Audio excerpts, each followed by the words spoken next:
Good morning, everyone, and welcome to a little segment on Hofstra basketball.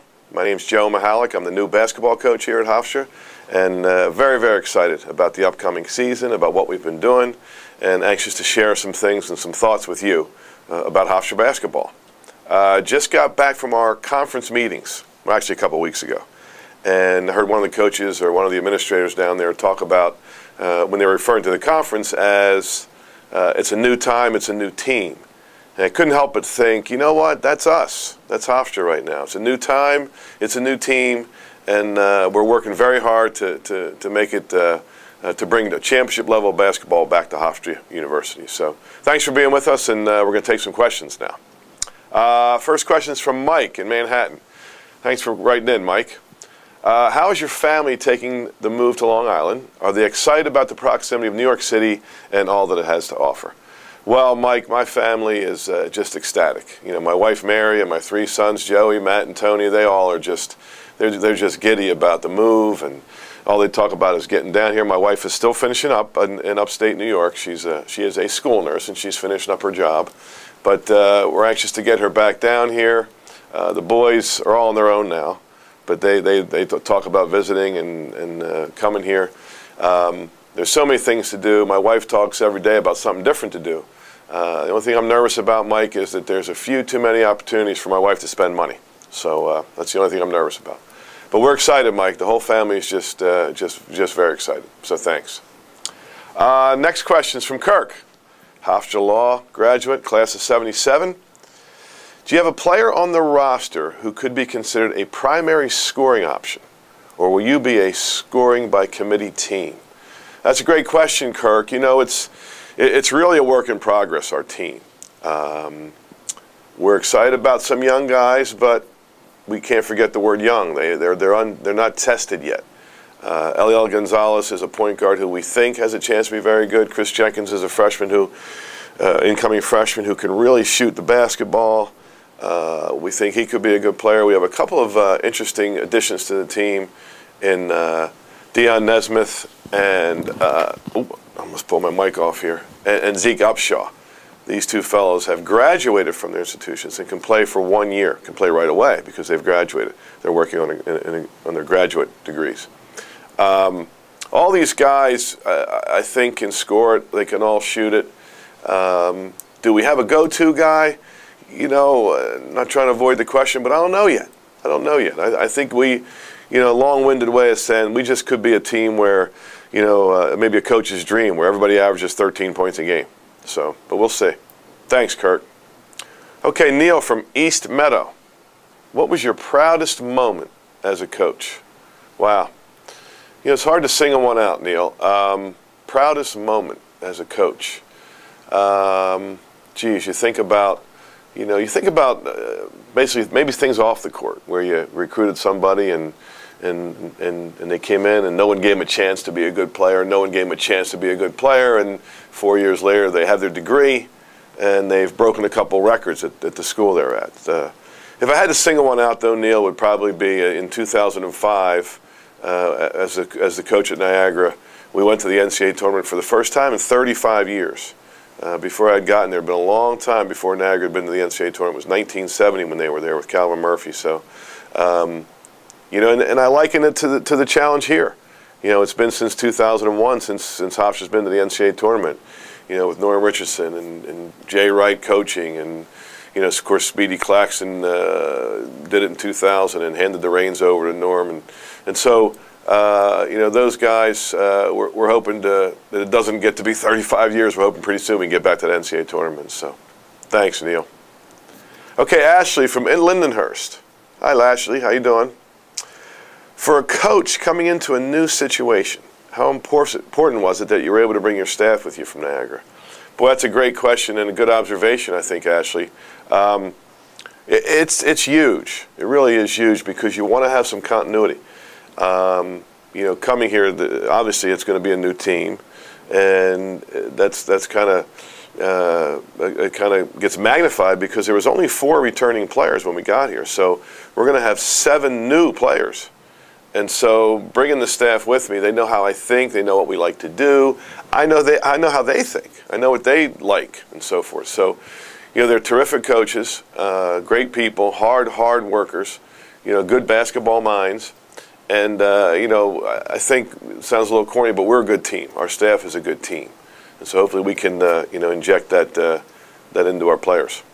So, okay, Ike from Elmont. You brought in 2 transfer students who can play right away. I mentioned this, yeah, Zeke Upshaw and Dion Nesmith. How important is it to have 2 veteran players on a team that will have a lot of new faces? Boy, we did talk a little bit already about it, Ike, and it too is a great observation. It's crucial. It's crucial. I mentioned the young guys, and I emphasize the word young. They're not tested yet. I don't want to put pressure on freshmen. It's not fair to them. They haven't played a college game yet. I can talk about how good they are, how good I think they're going to be, but sometimes it's not fair to do that. But these guys, you're right, they got some miles on their tires. They're proven guys.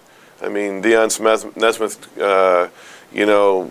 had some 20-point games last year. Zeke Upshaw's, he came in and scored 9 points in 3 minutes against Creighton, who's a terrific team, while he was at Illinois State.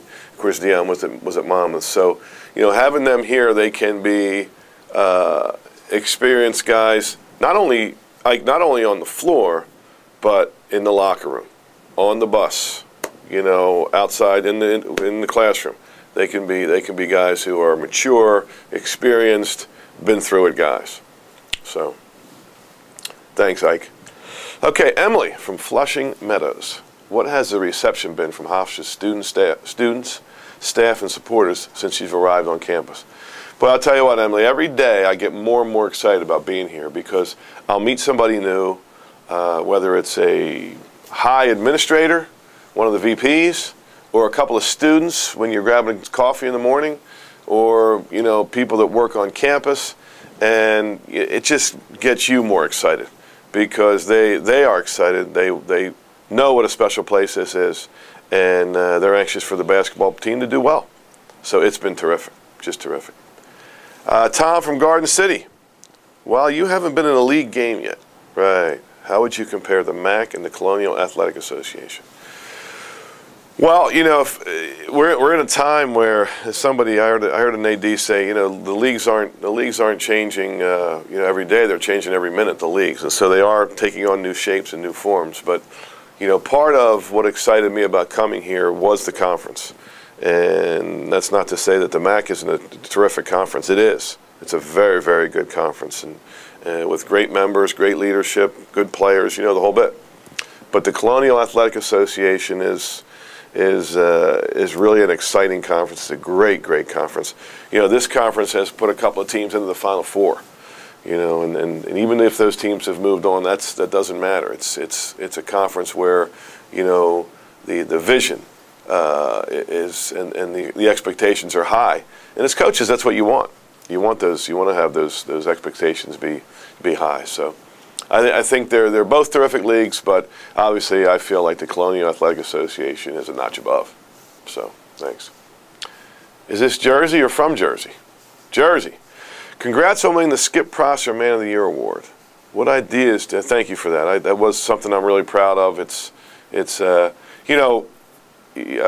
uncomfortable talking about myself, but what's nice about that award is it wasn't just you got a lot of wins award. It was about some other things too. So it was the way you did it. So Skip Prosser was a good friend of mine, somebody I think about a lot, and I miss him a lot. And to get an award with his name on it, really, in a personal way, means a lot to me. So thanks for mentioning that. What ideas do you bring to Hofstra for how the team and the school can better connect with the community? Well, I think it's an ongoing challenge. It's something you think about every day. It's something you do a little bit with every day. Our guys need to know that they're responsible for, how they represent not just the team, but the university, their families, themselves. And so all the little things that you can do, whether it's do a clinic at a local grade school, whether it's maybe spend a day at a hospital with some kids who, are in a hospital where kids should never be. But we want to represent the whole university in a high way, in a good way, in a fashion that we can all be proud of. And I'm proud of our guys. I think they're a great bunch of guys, really, really good guys.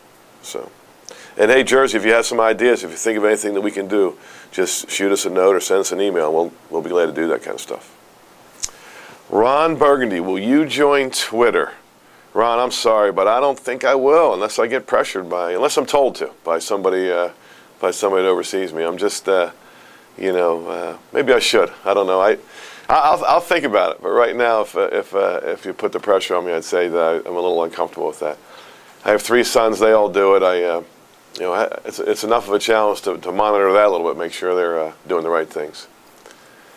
Jim from Stony Brook, you hit the ground running on the recruiting trail when you got to Hofstra, signing some good recruits and having some transfers following you to Long Island. What is your goal for the Pride in 2013-14? Thanks for writing in, Jim. Our goal is to, every time we step on the floor, give our guys a chance to win. And I know that's a mouthful, and I know that's a goal some people think is not realistic, but we don't feel that way. We don't feel that way. Our goal, if you want me to just put it into a sense, our goal is to be the surprise team in the league. That's our goal. We want to be the surprise team in the league. Nobody, I was told one time it's better to surprise them than disappoint them.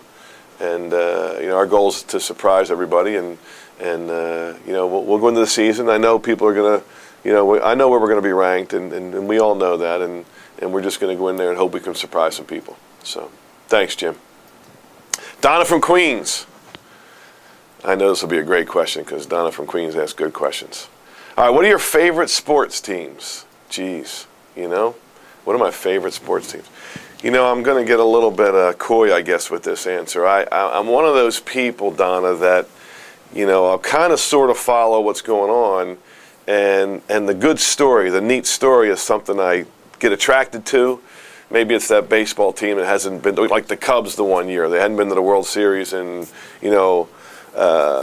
forever, and they had a chance. And so I kind of, that season, the Cubs was my favorite team just because they hadn't been to the World Series, and it was a neat story and all that stuff. So I'm kind of one of those guys. I shouldn't say this, but probably the only team I really kind of follow is the Buffalo Bills. Yeah, it's been miserable, but I just, I did kind of start to follow them, and maybe I feel sorry for them, but I like them. Thanks, Donna. Nate from Staten Island. Many of your fellow colleagues talked about your abilities as a teacher when Hofstra hired you. How much do you enjoy the teaching aspect of your job?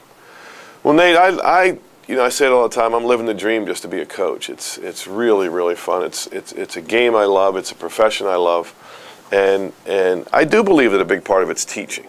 It is teaching, and it's, without getting corny here, it's not just teaching the game of basketball, but it's, teaching the game of life. And I think we have to remember that responsibility that we have as coaches, is that we can really affect young people, and we can, teach them the game, and we can maybe teach them the best way to approach the academic commitments and off the court things and so forth. But,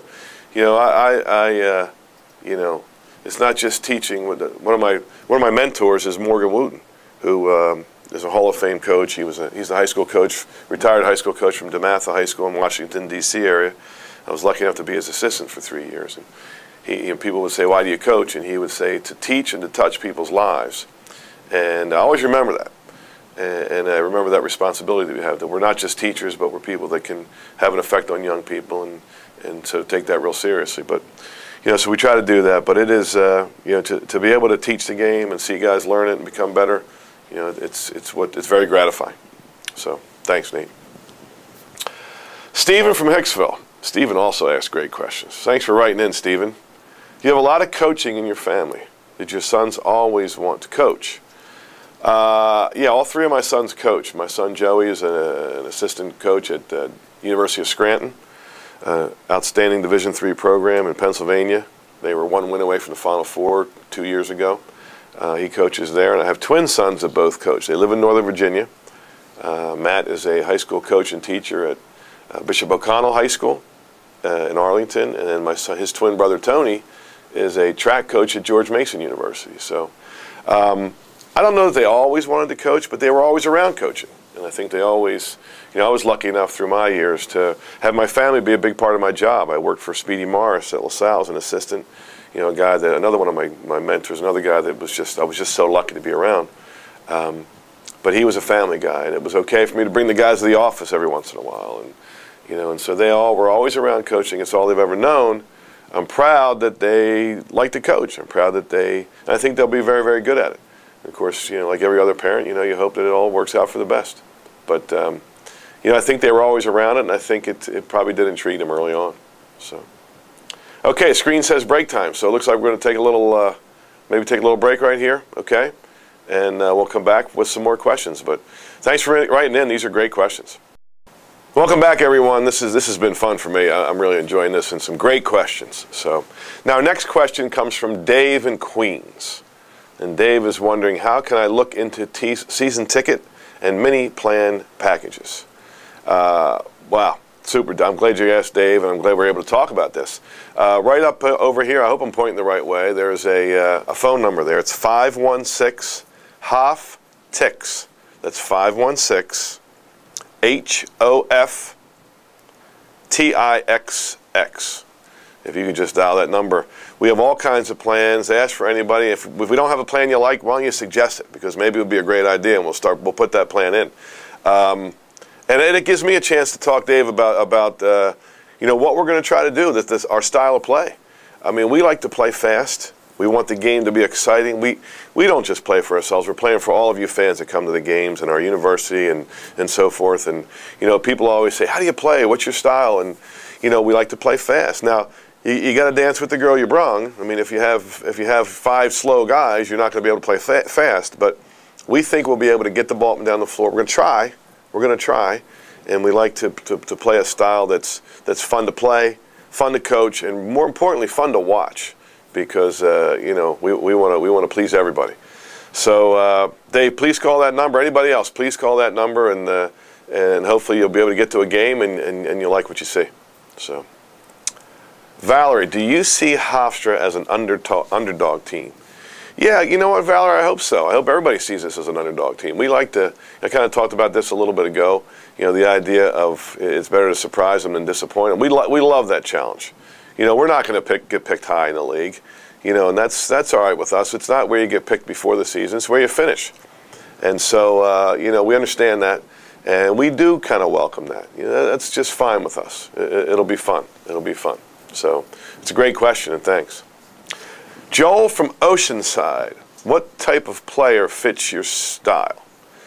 Joel, I tell the kids when we recruit them, this little story about what you're looking for when you're recruiting players, and everybody thinks you're going to say, wow, we got to get a 7-footer, and we got to get a guy that never misses a shot, and we got to get somebody that dunks every time they drive through the lane. But what we really look for, Joel, are people that, good people, good players, good students, people that love the game, people that hate to lose, people that want to work hard. Those are the things that we look for. That's the type of player that we're looking for. Now, style-wise, I kind of mentioned it a little bit just a couple seconds ago. We do want to get up and down. We like to play fast. We want to do it if we can. We like the high-energy guys. We like the high-motor kind of guys. So that's kind of the player that we like to recruit. So, but a great question, Joel. Thanks. Angelo from Monroe, New York. What can you do as a head coach to enable your team to win on the road? Well, Angelo, I think a lot of it's about attitude, and about the challenge. I love being on the road. We love that. We just love that. There's something about being on the road. It's just fun. To have the dark uniform on and to walk out there and know that, if it's a place where your fans can't travel, that maybe it's just 25 people that feel like you can, get this done. The David Goliath kind of feeling. It's just fun. We love being on the road. I've always loved being on the road, and so we're going to instill that attitude with these guys too. That it's just, it's just a fun thing to do. Get on the road and win a game. So thanks. James from East Islip. Is a practice facility a reality? If so, what can you tell us about it? Well, there are plans to do that, James, and it's very, very exciting. I think it speaks to President Rabinowitz, Jeff Hathaway, our Vice President and Director of Athletics. Those two fellows are just terrific, terrific leaders. They understand the challenges of college athletics. They understand how important it is to make an investment, to win, and we're just lucky as can be to have those people here. our practice facility is a reality. It's something that's in the plans. It's basically been all but finalized. I think it's okay to say that, and it'll be a great thing for our program. With the Mac Center getting used a lot for whatever it might be, graduations and so forth. It'll be a great place for our guys to be able to work. So, thanks. Don, Stony Brook, New York. Can you talk about how Speedy will impact your program? Well, Speedy Claxton's, when you say Hofstra basketball, I might as well just say Speedy Claxton. And that's no slight on some of the great players that have been through here. Speedy is, he's the face of the program. He's someone that everybody knows. He's a 10-year NBA player, terrific person. And, I think it's, what he can do for our program, I think it's endless what he can do. I really believe that it's limitless. So we're just excited as can be to get to have him on board. Irv, New York City. What is the one thing that you'll miss most about Niagara and living in Buffalo? The winters. Irv, that's a great question. And it's funny. I got to say that what will I miss about Niagara? I miss a lot. I'll miss a lot. It was a great place to live. It's the butt of a lot of jokes to live up there, and people always talk about the snow. But for me, 11 months of the year, the weather was great. I like the snow. I like the seasons. Of course, when you're a basketball coach, I mean, you don't even know it's snowing. You're in the gym. So April was a tough month. That's the only month I didn't like. The rest of them I really liked. But I'll miss a lot of good friends. I'll miss Niagara University. It was a great place. But I've said many times. I said when I would recruit a player at Niagara, I always told them. I said, listen, they would ask me, would you ever leave? Would you ever leave? And my answer to them was, well, if I'm going to leave, it would have to be for something pretty special. And that's what I'm doing right now. I'm at a place that's pretty special. Hofstra University is pretty special. So I'm lucky to be here. Thanks, Irv. Jersey again. Are you playing a role in developing the out-of-conference schedule? Or is that something that's already in place when a new coach comes in? Can we get a sneak peek at who the Pride might be playing? Yeah, absolutely. Hey, great question, Jersey. And, scheduling, I always say this, scheduling is the hardest part of the job. Not the most important. Recruiting is more important. What you do on the floor is more important. Your teaching, your development, player development, everything's more important. But the hardest part of the job is scheduling. Because if you get good, nobody wants to play you. If you're bad, everybody wants to play you. So it's a challenging part of the job. Now, every year's different.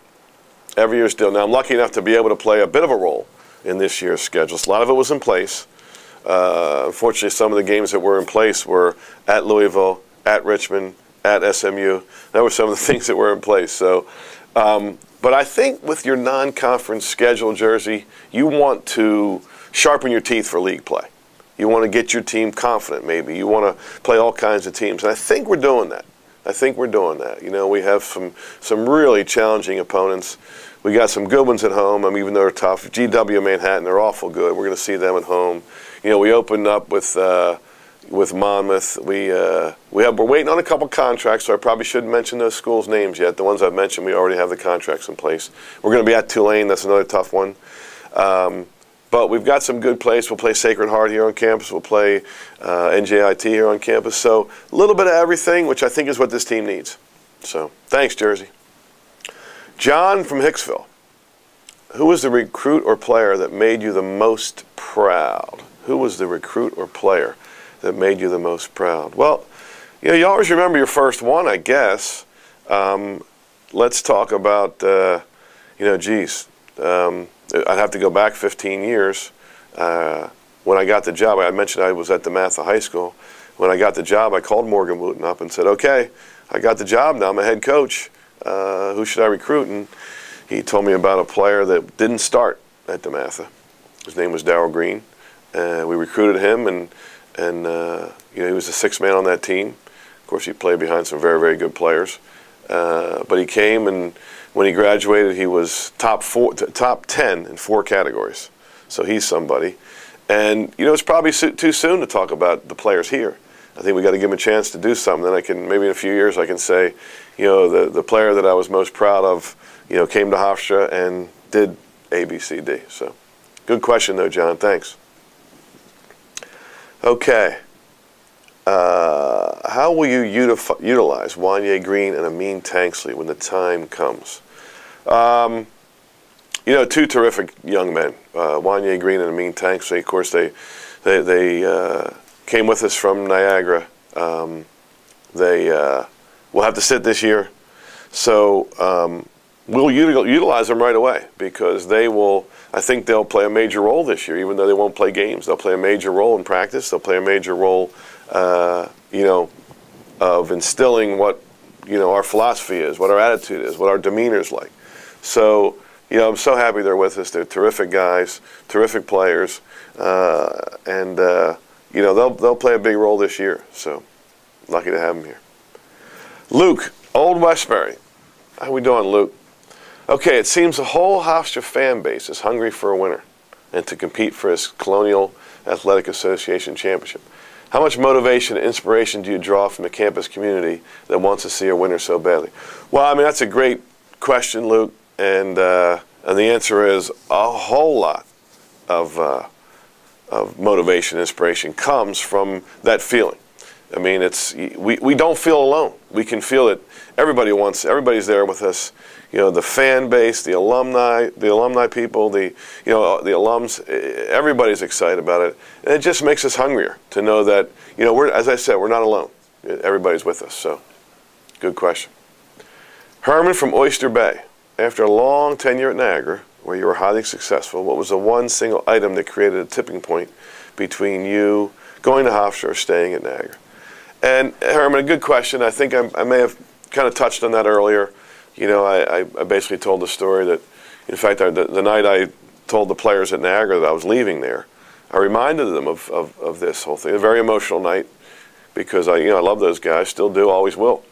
But I reminded them that when I recruited them, a couple of them would say, "Hey, would you ever leave here?" And I always said, you know, it would have to be for a special place, a really special place. And that's what Hofstra is. It's a really, really special place where you can do some special things. And it was just a gut feeling I had, Herman, where I just got the feeling that, you know what, there's a bigger mountain to climb here, and it would just be a lot of fun and very gratifying to be able to do that. So, thanks. It looks like we're done. That was fast. I went fast. Hopefully we can do that again. Okay, so I do want to mention again, as I said, I think there's a number still up. I think the number's still up here, okay? 516-HOFTIXX. Just hit those numbers, punch those numbers in, and somebody will help you with some ticket sales or come and do a game. We hope you'll come. You know, we're gonna do all we can to put something out on the floor you're gonna enjoy, to make it a night that you're gonna enjoy. The style should be fun. The kids are great kids, and we'll be working our tails off to bring a championship level of basketball back to Hofstra, because that's what all you people deserve, and that's what this great university deserves. So, thanks for the time and thanks for the questions, and you know, let's go Pride.